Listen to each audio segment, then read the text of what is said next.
today we're going to address some of the risks and some of the issues when it comes to buying and owning gold. So these are some of the most common ones that pop up in the comments, and also just ones that you might have considered yourself. So the first consideration, the first risk is the day you buy, the gold goes down and spot price just keeps tanking. So let's say you go and invest all your money, all your spare savings into a 1 ounce gold coin, and then spot just dives, next minute you're £100, $100, whatever it is, down. And if you go to sell to a dealer, you're going to lose money, and you would have been better off just holding that cash in the bank, right? So obviously we don't want that to happen. Generally, the day the gold price matters to me is the day I buy and the day I sell. I don't really mind if the gold price goes down in the short term, because it just enables me to buy more, or it makes it easier to buy the same amount, depending on how you look at that. Also, the thing with my actual gold stack, it's not like a short-term flip. I'm not looking to sell it in the short term. So if the gold price does go down, yeah, okay, maybe some of it would be worth less than when I bought it. But does it really matter if I have no intention to sell it in the shorter term? So, no, probably not. But would I rather be in the green? Yes, of course. But there's pros and cons to both of that. So it is a legitimate risk. The gold price could go down. And what would you do if it did? Well, if you were going to buy just 1 ounce in a year, then perhaps instead of buying 1 ounce in one coin, you could spread your purchases out over 4 coins that are a 1/4 ounce. And that way, you've spread the risk of buying. You're not buying at 1 point in the market, you're buying at 4 points in the market. You could do that with tenths, you could do that maybe with even smaller coins, but the problem with the smaller coins, smaller than a 1/4 ounce, the premiums do just tend to be very, very high, and higher than I would normally pay. You could just see a deal though, and you might end up getting some nice cheap small gold, and if that's the case, great, but it is a consideration. So first of all, I talked about the actual gold price going down. So if that were to be the case, that was your main concern, you could spread your purchases out over time and not go all in at once. Now, the other thing with that is you can also buy lower premium gold, so you're buying as close to spot as you can. So, for example, you might get a Britannia at 3% over spot versus a Shield Sovereign at like 10% over spot, maybe something more. So you're going to want to keep the risk low, I would say, until you know what you're doing, until you found your feet. And by doing that, you're obviously reducing that risk in premium that you would lose if you were to immediately sell back to a dealer. So that's kind of two that are related to the actual price of gold. Now, the next one I'm going to talk about is buying fancy coins or special sets or commemorative sets or whatever it might be, until again you've got a feel for the market. So if you go and buy some of these, these are relatively low premium at the moment. These are the Tudor Beast coins. This is a 1/4 ounce. Now, I've seen the Queen's Beast, which is the prior set. I've seen them go through various premiums over time. I've owned a 1/4 ounce set of those in the past, and I've sold it. I've done very well with that. And I've also done that with the 1 ounce coins, not the full set, but some of the nicer coins there. So with that, the gold price does go up and down, but also the premiums on gold goes up and down as well.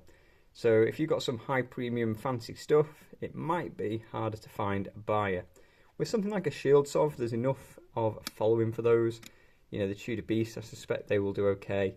But if you're buying things like based on, maybe a movie or TV programs or something like that, then it might be difficult to find a collector that shares that same enthusiasm. So I've seen things like Mr. Men, Pac-Man, Harry Potter, Star Wars, all these different things. And whilst they might be popular series or movies or films, they're not necessarily going to be popular with stackers. And especially if you have to buy them at initial premiums, then you're perhaps not going to do too well on those. You might end up taking a bit of a haircut. So definitely something to consider. You want to keep those premiums to be relatively low until you find your feet. Now, if you do just buy the lowest premium stuff available at the time, you are going to end up with quite an array of different coins, different sets maybe. You could end up with anything. At first when I started buying gold, I was buying some small bars, some half sovereigns, some full sovereigns, 1/4 ounce, 10th ounce, 1 ounce. I didn't have a set plan on what it was I was buying. I was just trying to keep the premiums low, and I suppose I was really looking for a variety. I had stuff from Canada, America, kangaroos from Australia, all these different things, but most of my stack now is British gold, just with it being capital gains tax exempt and a few other benefits we have. So it just keeps it simple. It's the most liquid over here, and generally it is quite low premium, so that is generally what I tend to buy. So another legitimate risk is the actual storage of your gold when you get it. So then what do you do with it? So personally, I have mine in safe deposit boxes. So you can get these quite cheap in the UK. Not sure about people who are abroad. You have to check in your area. But for a relatively small fee, you're talking less than £100 for a year, you can have yourself with a secure vault deposit box. Now, people are always going to go in the comments and say there is a risk to that. If you don't hold it, you don't own it. And is, again, another legitimate risk of the storage. But there are issues with every storage option, so it comes down to really what you're most comfortable with. Now, I wouldn't put all my eggs in one basket. So, if you maybe had just an ounce or two, or you just got a few coins for, just out of interest, then maybe you can keep them at home and that's not a problem. If you're more of a collector, then you might just fancy having things on display. If that's your bag, then cool. Personally, I just like to keep things locked away safe, but it also comes with some other advantages. And some people have different experiences which it helps them if they have them in a deposit box.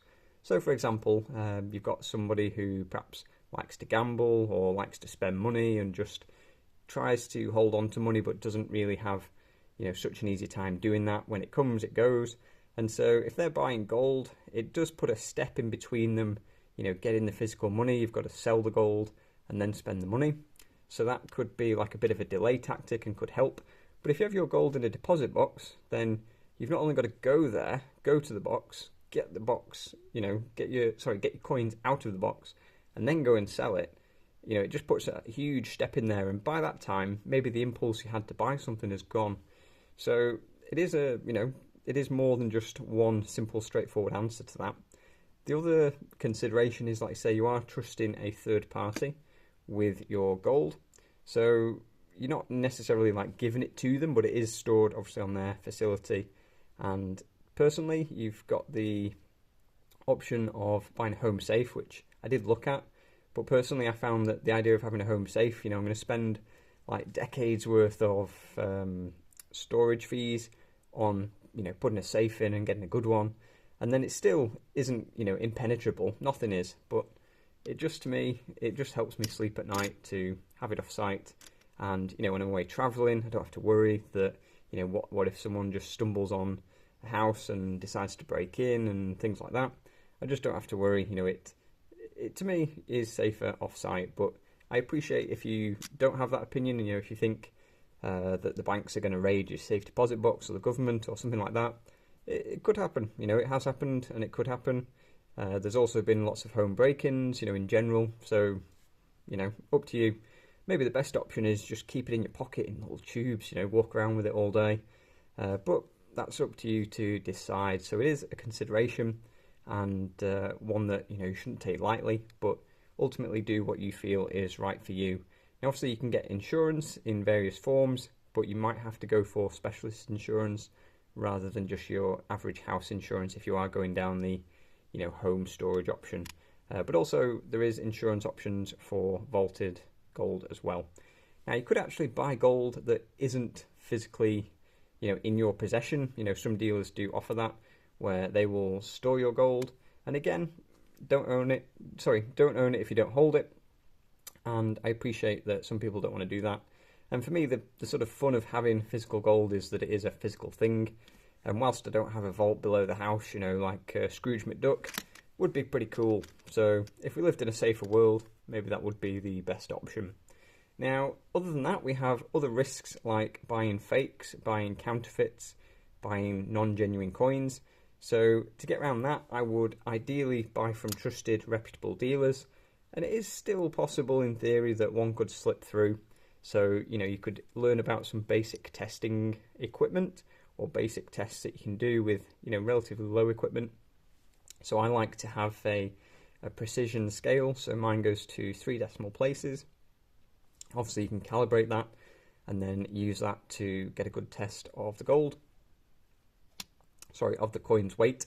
I do also have a sigma verifier which tests like the gold content, the metal content, to see if it is as it should be, if it is as expected.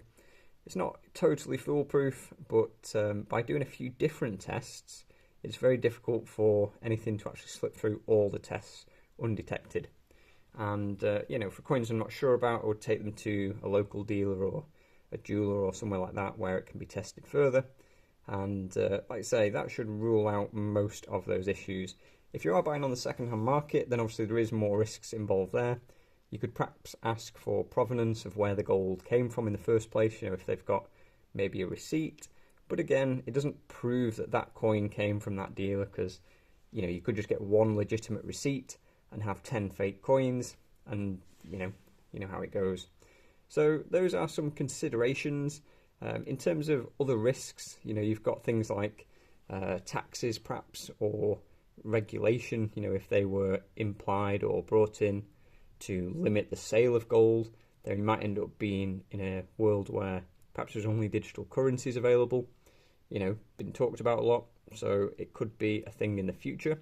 How would you actually sell the gold, take your profits?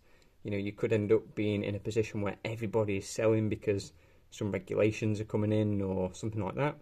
So another potential risk, but bearing all these in mind, I'm still stacking and she's putting on weight steadily.